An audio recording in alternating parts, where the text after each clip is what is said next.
Hi, I'm Jer. Welcome to Kill-Divill, where we focus on rum and cocktails. Today we are going to make Bloody Mary mix, or as I prefer to call it, Cubanita mix. If you're new to the channel, welcome. If you're returning to the channel, welcome back. In either case, don't forget to like if you enjoy this video, and subscribe, turn on notifications so you don't miss out on anything else that I do. If you're just here for a recipe, timestamps as always are down below. Otherwise, here's some background.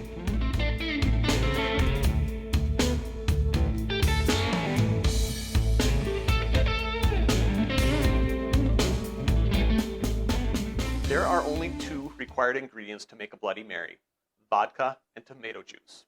If you switch that vodka for rum, a non-spiced rum, you will get a Cubanita. That's why I call this a Cubanita mix, because I always use a white rum when I drink a Cubanita. Well, I say always, but not always. You get what I mean. In any case, there are a lot of other things that can go into a Bloody Mary mix or a Cubanita mix. So what I did was I Googled, like I always do, and I looked up dozens and dozens of recipes. And I wrote down the lists, and I compared them, and pulled out what I thought were the essential ingredients. The things that were in almost all mixes. So this video is going to be slightly different in that I'm going to be offering suggestions, not a real recipe. If there's something that I say to put in, and you don't like it in your mix, don't put it in your mix. In fact, if you don't like my mix at all, tell me what I can do to improve it in the comments down below. The first ingredient, obviously, is going to be the tomato juice. And I do make my own tomato juice. I do have a recipe for that here in the channel. Check the description down below for a link. And you can make your own from home as well. Otherwise, there's lots of recipes online, or you can buy from the store. If you buy from the store, take note of the extra ingredients in the can or the jar or whatever you're getting to make sure that you adjust the various seasonings and stuff to accommodate what they've already put in there. When I make my mix, I like to make a batch of mix all at once. So what I do is I make a bunch of juice, and I pre-made this based on the recipe I already mentioned, and now I have to measure it out to see how much I actually have. And I have my handy dandy measuring utensil, which is unfortunately one of the smaller ones, so I'm going to have to do a little bit of pouring, but I'm going to measure this out, and I'll be back with you in a moment. Okay, I ended up with 32 ounces of tomato juice, which is perfect. It's almost like I planned that, because I'm going to take that number and divide it by 4. 4 gives me 8, and that's going to be the ratio of the ingredients I'm going to put in. Everything I say for ingredients, I'm going to multiply by 8. Hi, Future Jer here. Note that when I talk about the citrus, I talk about 1 ounce per portion. That should be 1 teaspoon per portion. If you use 1 ounce per portion, that's going to be a very sour mix. 1 teaspoon is a little bit better balanced in my taste. So 8 teaspoons, not 8 ounces of citrus. Back to the video. The second most common ingredient after the tomato juice is citrus. Almost every recipe I looked at called for some form of citrus, usually lemon juice or lime juice. If I was making vodka, Bloody Mary mix, I wouldn't care so much, but because I'm making Cubanita mix, which I'm going to mix with rum, I'm going to go with lime because lime and rum go so well together. My recipe calls for 1 ounce of fresh squeezed lime juice per portion, and since we have 8 portions in here, I'm going to need 8 ounces of lime juice. It looks like I only have 4, so I'm going to have to do some juicing off camera. But 8 ounces of fresh squeezed lime juice. Equally as common as the citrus is celery. If you watch my tomato juice video, you know that I put celery right into my tomato juice. When I'm making a mix, Cubanita mix, I like to add some celery salt. And I'm going to put in 2 dashes of celery salt per proportion. No, I'm sorry, that's going to be 4 dashes of celery salt per portion. So that's going to be 32 dashes. And for me, a dash is just 1 shake from the shaker. Dashes are one of those measurements that drive me crazy because they're not precise, but do what you can. So 32.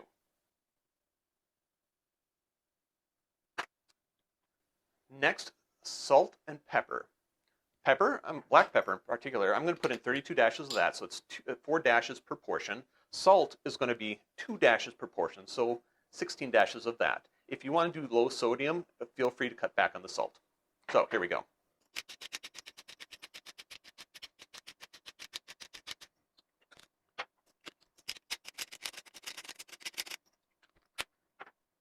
The next couple of ingredients are a little bit more controversial, meaning that there were fewer recipes that had them in, but still they're pretty close to near universal. First thing is going to be, let's see if I can say this correct, Worcestershire sauce. Okay? I'm going to put in 1/2 of a teaspoon per portion. I have 8 portions, so that means 8 times 1/2 is 4. Welcome to Math with Jer. And here's my teaspoon, and I'm going to measure it out. 4 teaspoons.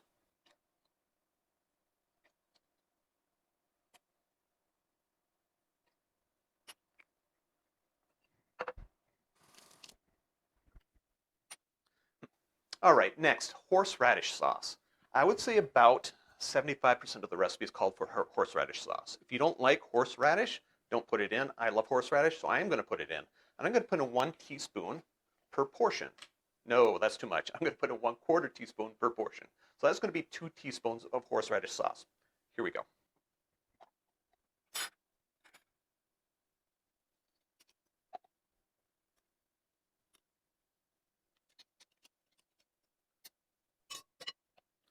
Okay, you have to be careful with the horseradish sauce. It can quickly overpower all the other flavors, so balance at your tastes. Be careful. Finally, Tabasco sauce. Most recipes call for a hot sauce of some sort. Most of the time they call for Tabasco in particular. So I stick with Tabasco. However, this is one of those ingredients that you either love it or you hate it, or the preference levels of how much to put in are very, very particular. If I was making this mix for a group of people, I would probably leave the Tabasco out. But because I'm making it for myself and my wife, I know how much to put in. And I'm going to put in 2 dashes per portion, so that's going to be 16 dashes. Now, with all those ingredients in, I'm going to take this to the stovetop. All right, here at the stovetop, I'm going to give this a couple of stirs as I let it simmer at a very low temperature.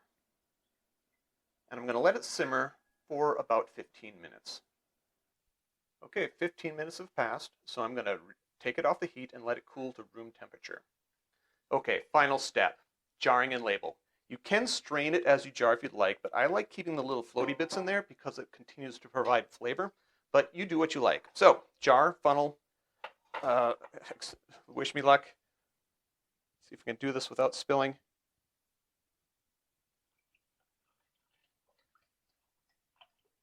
There may be a better way. Feel free to let me know if there is. Okay, that wasn't too bad. Obviously, I'm going to need more jars than just this one. Put a lid on that. Wash my fingers.